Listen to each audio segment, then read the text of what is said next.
Hoy te presentamos la segunda parte de la obra Persuasión de Robert Cialdini, así que, acomódate y disfruta de este contenido. Si este audiolibro es de tu agrado, ayúdanos a seguir creándolo, dale like, suscríbete a nuestro canal y activa la campanita para que se te notifique cada vez que subamos contenido de alto valor. Sin más preámbulos, iniciamos. Parte 1. La persuasión, el preludio de la atención. Capítulo 2. Momentos privilegiados. En él se explica el concepto de los momentos privilegiados, unos puntos identificables en el tiempo en los que un individuo se encuentra particularmente receptivo al mensaje de un comunicador. El capítulo también presenta y defiende una tesis fundamental: el factor que con más probabilidad determinará la elección de una persona en una situación no es, a menudo, el que ofrece un consejo más certero o útil, sino el que recibe más atención y, por tanto, mayor privilegio, en el momento de la decisión. Capítulo 3. La importancia de la atención. Es la importancia. En él se explora y documenta una razón clave por la cual la atención, cuando se canaliza, conduce a la persuasión, la tendencia humana a asignar niveles de importancia injustificados a una idea tan pronto como volcamos nuestra atención en ella.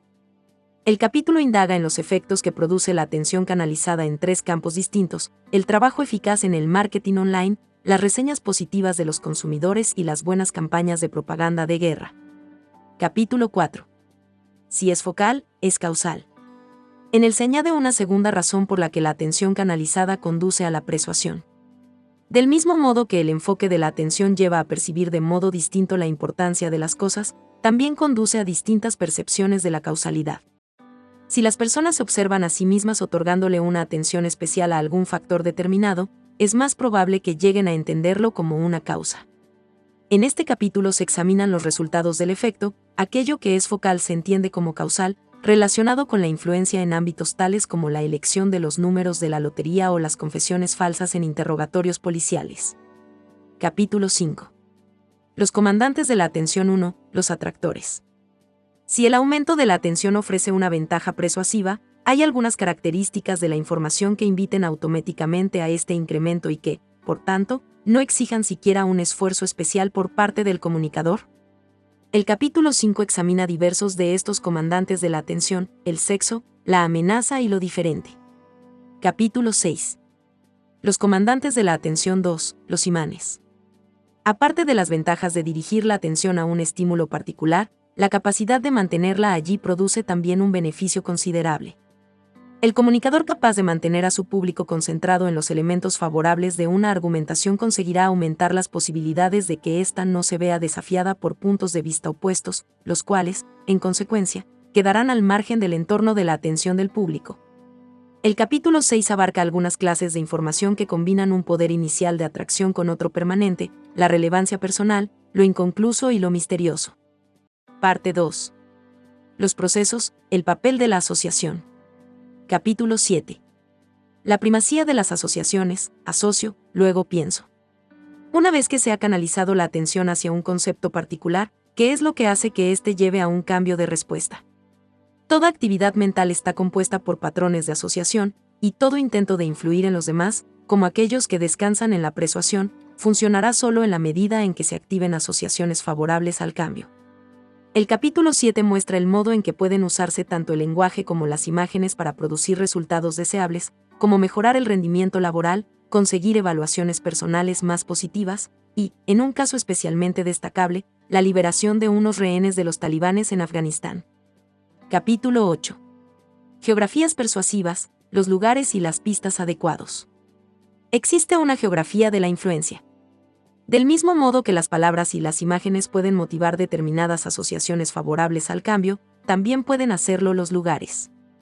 Así, es posible orientarnos a nosotros mismos en la dirección deseada ubicándonos en entornos físicos y psicológicos adecuados que contengan pistas asociadas con nuestros objetivos más relevantes. También es posible que aquellas personas que quieran ejercer su influencia consigan sus objetivos ubicando a los demás en entornos que contengan pistas en su favor. Por ejemplo, las mujeres jóvenes destacan más en los campos de la ciencia y las matemáticas, y en las tareas de liderazgo, cuando se las ubica en espacios que contengan pistas, por ejemplo, fotografías de mujeres conocidas por haber destacado en estas tareas. Capítulo 9. Mecánica de la persuasión, causas, restricciones y correctivos. Un comunicador consigue persuadir dirigiendo desde el inicio la atención de su público hacia conceptos que, asociativamente, se encuentran alineados con la información que va a comunicar. Pero, ¿por medio de qué mecanismo? La respuesta tiene que ver con una característica minusvalorada de la actividad mental: sus elementos no se disparan cuando están listos, sino cuando los hemos puesto a punto. El capítulo 9 examina de qué manera opera este mecanismo en un rango de fenómenos tan variados como el funcionamiento de las imágenes publicitarias, cómo se puede persuadir a los niños para que se muestren predispuestos a colaborar y cómo se puede persuadir a los adictos a los opiáceos para que desarrollen una importante actividad terapéutica a la que no accederían de ningún otro modo. Parte 3. Prácticas ganadoras, la optimización de la persuasión. Capítulo 10. Las 6 vías del cambio, amplias avenidas y astutos atajos.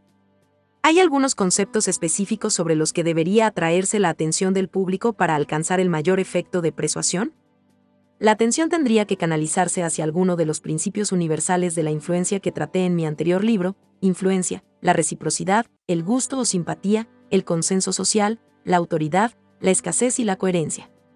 Hay buenas razones para su prevalencia y su éxito, pues estos son los principios que consiguen orientar a la gente en la dirección correcta en el momento en el que están tomando una decisión. Capítulo 11. La unidad 1, estar juntos. En él se revela un séptimo y adicional principio universal de la influencia: la unidad. Existe un tipo determinado de esta última, la identidad, que caracteriza de la mejor manera posible una relación del nosotros, y que, si se consigue hacer consciente de forma persuasiva, conduce a una mayor aceptación, cooperación, simpatía, ayuda, confianza y, como consecuencia, a un mayor consentimiento. El capítulo describe la primera de dos formas distintas de construir relaciones del nosotros: dar pistas de que existe una similitud genética asociada con lo familiar y con un lugar. Capítulo 12. La unidad 2, actuar juntos. Aparte del efecto de unión de aparecer juntos en la misma genealogía o geografía, las relaciones del nosotros pueden producirse también como resultado de haber actuado juntos de forma sincrónica o colaborativa. Cuando la gente actúa de maneras comunes, se unen y, cuando esta actividad se prepara persuasivamente, produce apoyo y simpatía mutuos. El capítulo 12 ofrece algunos ejemplos en los que se produce un mayor apoyo entre desconocidos, cooperación entre miembros de un equipo, capacidad de sacrificio entre niños de 4 años, amistad entre escolares, amor entre universitarios y lealtad entre consumidores y marcas. Si este contenido es de tu agrado, ayúdanos a seguir creándolo, deja tu like y suscríbete a nuestro canal. Capítulo 13. La utilización ética, consideraciones pre-persuasivas. Aquellos que deseen emplear un enfoque persuasivo deben decidir qué es lo que van a presentar inmediatamente antes de su mensaje. Pero tienen que tomar también una decisión incluso anterior: si, desde un punto de vista ético, deberían o no usar tal enfoque. A menudo, los comunicadores de las organizaciones comerciales priorizan los beneficios por encima de la ética. Por tanto, hay razones de sobra para preocuparse por el posible uso poco ético de las prácticas persuasivas descritas en este libro. Sin embargo, el capítulo 13 presenta argumentos en contra de los usos faltos de ética y ofrece datos de estudios que indican que tales tácticas sabotean en realidad los beneficios de las organizaciones mediante 3 formas muy poderosas. Capítulo 14. Persuasión, los efectos. Los persuasores querrán hacer algo más que provocar cambios temporales mediante oscilaciones momentáneas de atención, conseguir que esos cambios sean perdurables. Según esto, el capítulo 14 ofrece pruebas de la ciencia conductual para 2 tipos de procedimiento que aumentan la probabilidad de que los cambios que se generan inicialmente arraiguen y perduren mucho más allá de los momentos de persuasión. 2. Momentos privilegiados. No hay mucha gente que conozca esto de mí, pero sé leer las manos. O, al menos, sabía hacerlo. De joven aprendí a leerlas como forma de romper el hielo en las fiestas.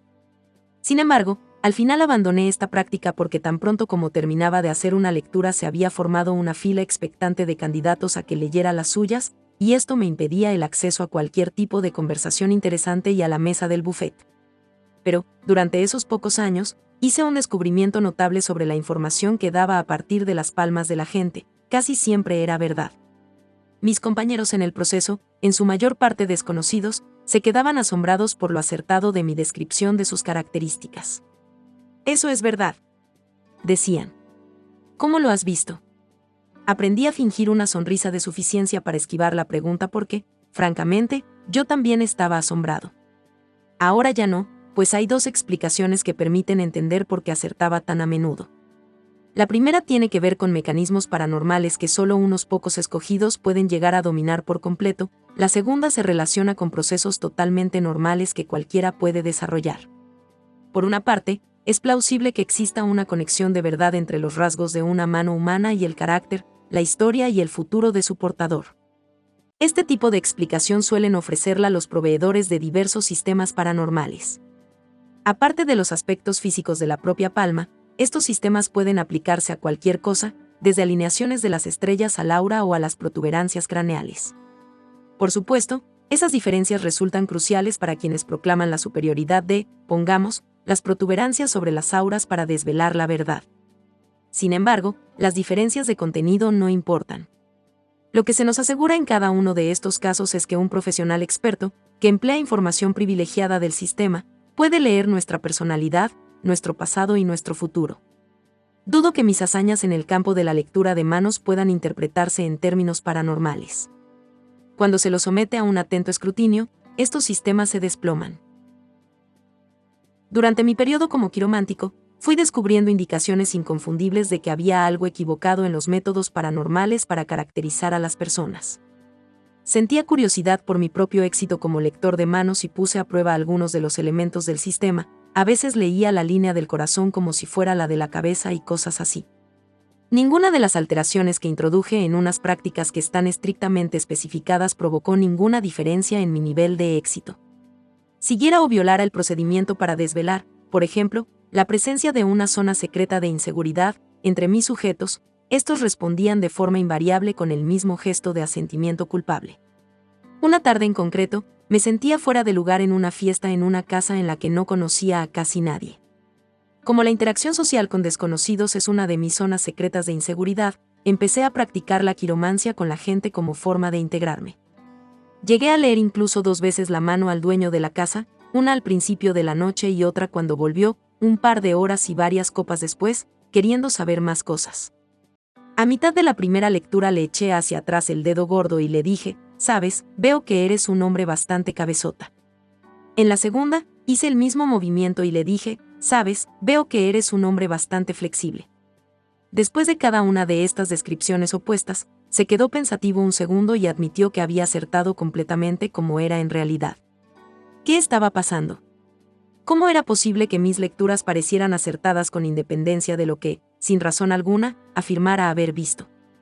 Los críticos de lo paranormal ofrecen una explicación estándar, los quirománticos, los astrólogos o los frenólogos, quienes leen las protuberancias craneales, describen características tan generales, testarudez y flexibilidad, por ejemplo, que casi todo el mundo puede identificarse con ellas. Seguro que esta afirmación es verdad, pero no resuelve todo el misterio. Si para la gente es tan fácil detectar sus propias tendencias tanto hacia la testarudez como hacia la flexibilidad, ¿no se cancelarían estos opuestos inmediatamente en cuanto se produjera una mínima reflexión? Cuando en la fiesta califiqué al dueño de la casa como testarudo, ¿por qué no me contradijo allí mismo con la percepción natural de su flexibilidad? ¿Por qué vio caracterizada únicamente la verdad cuando yo se lo sugerí? No es magia potagia, sino atención. La respuesta tiene que ver con una tendencia que interviene de forma habitual y que puede alterar las decisiones de una persona. Imaginemos que en una fiesta tomó el pulgar de alguien, lo echó para atrás ligeramente y, a partir de su resistencia y de su curvatura, proclamo que es un individuo bastante tosudo, alguien que se resiste a toda presión que le empuje en una dirección en la que no quiera ir.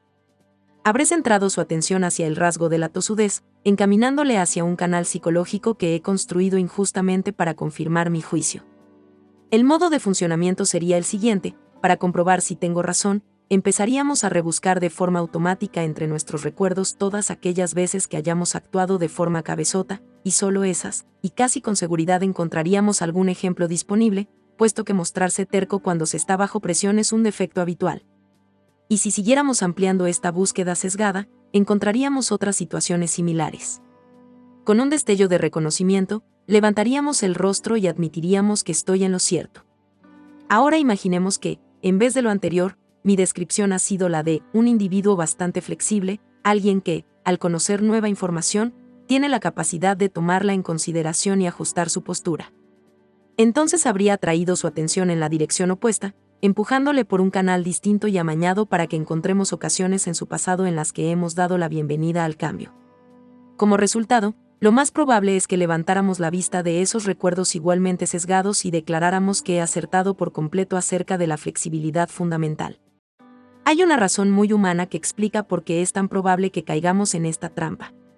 Su obtuso nombre científico es estrategia del test positivo, pero se reduce a lo siguiente: al decidir si una posibilidad es correcta o no, la gente suele buscar los aciertos más que los errores, confirmaciones de la idea más que sus refutaciones. Es más sencillo registrar la presencia de algo que su ausencia. El gran escritor de novela detectivesca Sir Arthur Conan Doyle entendió a la perfección esta tendencia a la hora de articular el extraordinario sistema de pensamiento de Sherlock Holmes. El brillante detective prestaba atención tan implacablemente a aquello que ocurría como a lo que no tenía lugar. Recordemos que, en uno de los relatos más populares de Doyle, Estrella de Plata, Holmes descubre que un robo que está investigando es obra de alguien que trabaja allí, y no podía haberlo realizado el desconocido que la policía tenía bajo arresto, porque, durante la comisión del delito, el perro guardián no había ladrado. Sus colegas, menos disciplinados intelectualmente, y satisfechos con basarse sobre todo en la presencia más que en la ausencia de pruebas confirmatorias, nunca están a la altura de sus poderes deductivos. Por desgracia, yo y casi todo el mundo caemos, a este respecto, en la categoría subholmesiana. En una canción de Jimmy Buffett, un examante tiene que ser informado 5 veces. De que la ausencia de algo puede indicarnos la presencia significativa de otra cosa. Si el teléfono no suena, soy yo. Si este contenido es de tu agrado, ayúdanos a seguir creándolo, deja tu like y suscríbete a nuestro canal. El canal hacia el objetivo. Si nos preguntáramos si nos sentimos insatisfechos en, pongamos, el ámbito social, la tendencia natural a buscar confirmaciones en vez de refutaciones nos llevaría a encontrar más pruebas de insatisfacción que si nos cuestionáramos sobre si nos sentimos satisfechos. Este fue el resultado cuando a los miembros de un grupo de muestra formado por canadienses se les preguntó si se sentían insatisfechos o satisfechos con su vida social. Aquellos a quienes se les consultó sobre si estaban insatisfechos estuvieron más predispuestos a encontrar insatisfacciones a medida que pensaban en ello y, en consecuencia, resultó que la probabilidad de declararse insatisfechos aumentó un 375%. Hay múltiples lecciones que extraer de este hallazgo. En primer lugar, si un encuestador quiere saber si estamos descontentos con algo, podría ser tanto un producto como un representante electo o una medida gubernamental, debemos estar atentos. Recelemos también de aquel que nos pregunta si estamos contentos. Este tipo de preguntas unilaterales pueden llevarnos tanto a confundir como a expresar incorrectamente nuestra posición. Mi recomendación es que declinemos participar en las encuestas que empleen esta forma de interrogación sesgada. Son bastante mejores las que emplean preguntas con 2 opciones: ¿qué grado de satisfacción o insatisfacción tiene usted con respecto a esta marca? ¿Está a favor o en contra de las medidas tomadas por el alcalde? ¿Hasta qué punto está de acuerdo o en desacuerdo con la política de este país para Oriente Próximo? Este tipo de preguntas nos invitan a consultar nuestros sentimientos de forma más equilibrada. Resulta decididamente más preocupante que el encuestador cuyas preguntas sesgadas nos llevan a adoptar una visión personal nada rigurosa sea quien, empleando este mismo mecanismo, nos pregunte algo para sacar partido de nosotros en este momento privilegiado. Los proselitistas de algún culto a menudo inician sus procedimientos de seducción de nuevos feligreses preguntándoles si son infelices, en vez de si son felices. Yo creía que esta frase estaba pensada para seleccionar a los individuos cuyo profundo descontento personal les inclinaría hacia el tipo de cambio radical que exigen los cultos religiosos.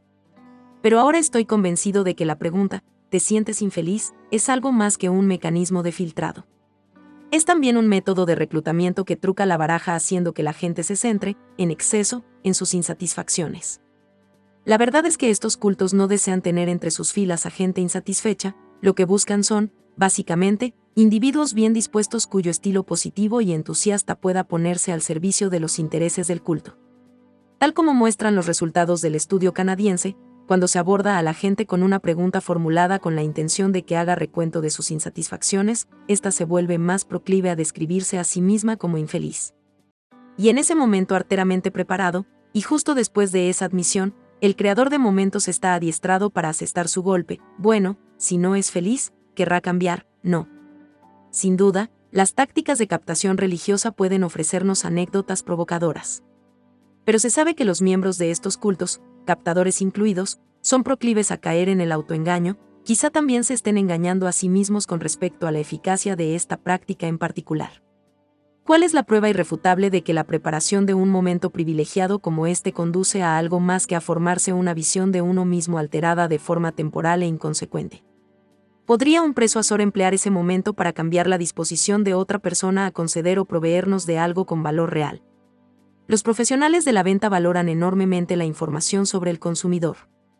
Los defensores de los estudios de marketing afirman que estos sirven para el admirable propósito de ofrecer a los vendedores los datos que necesitan para satisfacer a los futuros compradores, y no están solos en esta elevada consideración de los beneficios de estos datos. Las compañías comerciales más rentables reconocen las ventajas de contar con una buena información acerca de las necesidades y los deseos de sus clientes o potenciales clientes. De hecho, las mejores empresas gastan continuamente grandes sumas de dinero para descubrir estos particulares. El problema principal que se les presenta a estas organizaciones es que los demás pasamos de participar en sus encuestas, grupos o test de prueba. Aun con alicientes considerables en forma de retribución económica, productos gratis o vales de regalo, el porcentaje de personas que acceden a cooperar puede ser pequeño, lo que produce urticaria a los investigadores de marketing, puesto que no pueden asegurarse de que los datos recogidos reflejen el sentir de la mayoría de su grupo objetivo. ¿Podrían eliminar su problema estos investigadores si pidieran la información al consumidor en el momento inmediatamente posterior a una pregunta unidireccional persuasiva? Consideremos los resultados de un experimento desarrollado por los científicos de la comunicación Sam Volkan y Peter Andersen, quienes abordaban a la gente y solicitaban ayuda con una encuesta. Todos hemos experimentado algo similar cuando un encuestador armado con un portafolio nos detiene en el centro comercial o en el supermercado y nos pide unos minutos de nuestro tiempo. Al igual que les ocurre a los típicos encuestadores de centro comercial, el éxito obtenido por estos científicos fue deprimente, solo el 29% de aquellos a quienes les solicitaron su participación consintieron. Pero Volkan y Andersen creían que podían aumentar la conformidad sin recurrir a ninguno de los costosos incentivos que los profesionales del marketing se ven a menudo obligados a ofrecer. Comenzaron a parar a una segunda muestra de individuos y empezaron la interacción con una apertura persuasiva. Se considera una persona inclinada a ayudar a los demás. Tras unos breves momentos de reflexión, casi todo el mundo respondía que sí. En ese momento privilegiado, después de que los sujetos hubieran confirmado íntimamente y afirmado de manera pública su naturaleza servicial, los investigadores atacaban y solicitaban que les ayudaran con su encuesta. El 77,3% accedió.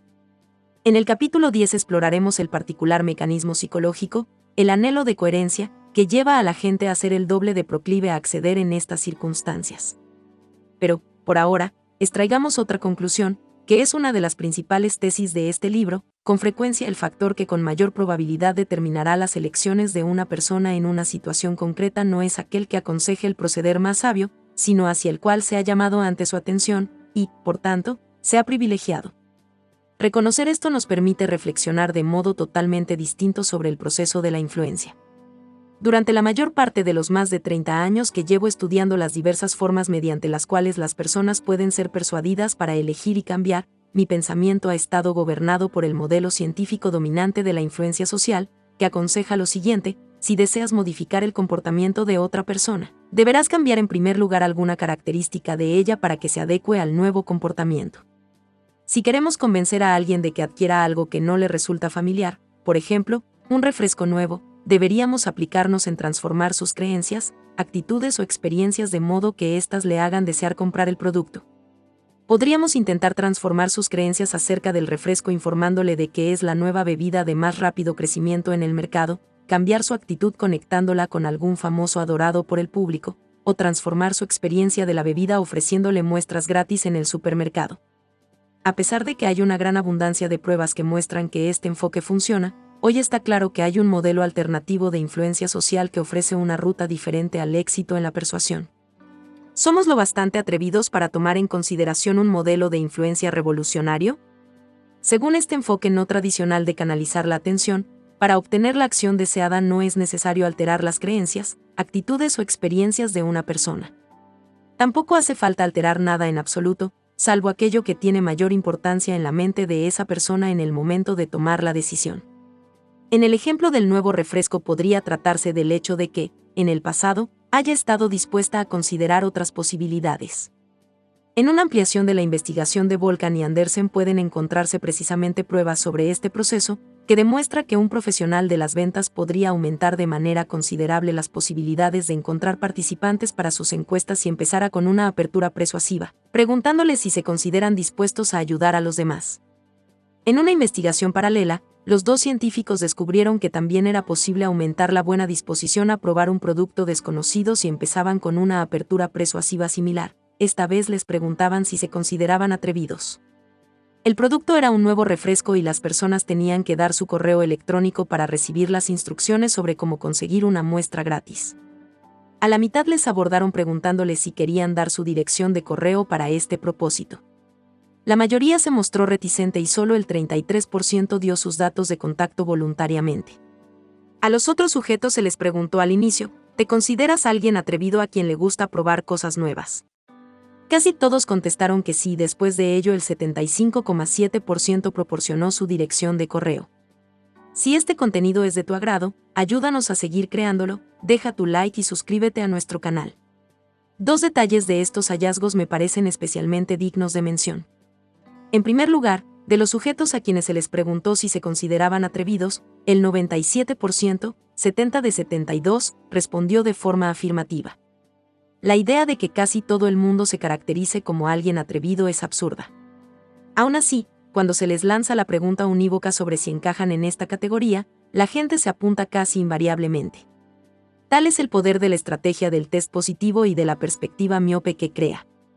Las pruebas demuestran que este proceso puede aumentar de forma significativa el porcentaje de individuos que se etiquetan como atrevidos, serviciales e incluso infelices. Es más, la perspectiva estrecha, por mucho que sea temporal, no es en absoluto inconsecuente.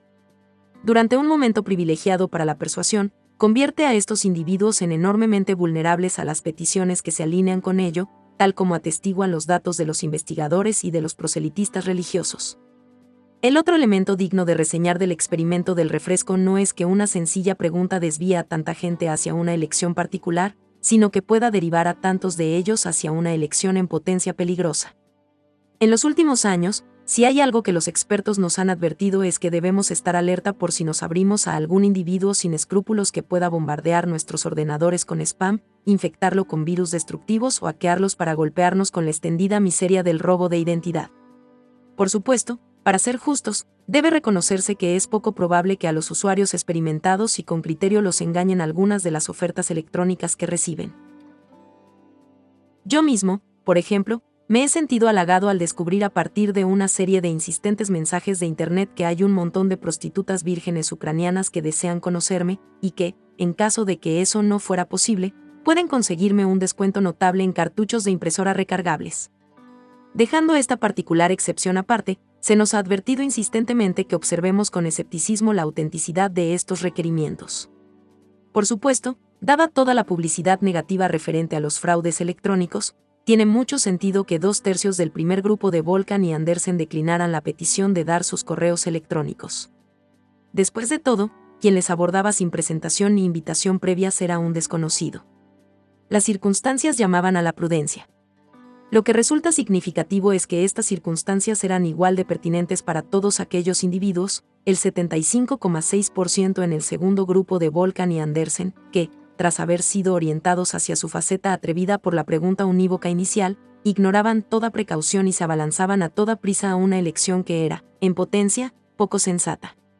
Su comportamiento, tan desconcertante como pueda resultar de manera superficial, confirma la tesis de este libro acerca de que el factor guía en la toma de una decisión a menudo no es el que nos aconseja el proceder más sensato, sino aquel sobre el que se ha llamado la atención más recientemente.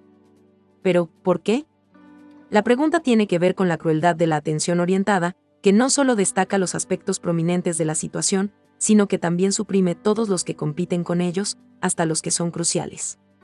Los debes, y los haberes, de la atención dirigida.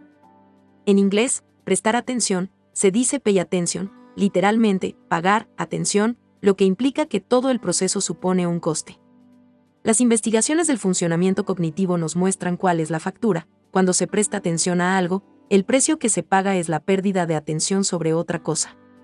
De hecho, dado que parece que la mente humana solo es capaz de mantener una cosa en la conciencia al tiempo, el peaje es una pérdida momentánea de atención a todo lo demás. ¿Nos hemos dado cuenta en alguna ocasión de lo difícil que es experimentar, de manera genuina, dos cosas a la vez? Por ejemplo, sé de sobra que si empiezo a buscar la salida de la autopista mientras escucho un CD en el coche, dejaré de oír la música, y si estoy escuchando la música atentamente es probable que me pase la salida. A este respecto, el lector de CD de mi coche está estructurado para funcionar como mi cerebro y tan solo me permite poner una pista de música cada vez. Esto es así por una buena razón, sería una estupidez poner más de una de forma simultánea. Únicamente escucharía ruido. Con la cognición humana ocurre igual. Aunque siempre haya múltiples pistas de información, seleccionamos de manera consciente solo aquella que queremos registrar en ese momento. Cualquier otro proceder nos dejaría sobresaturados e incapaces de reaccionar a los distintos aspectos de la mezcla de estímulos.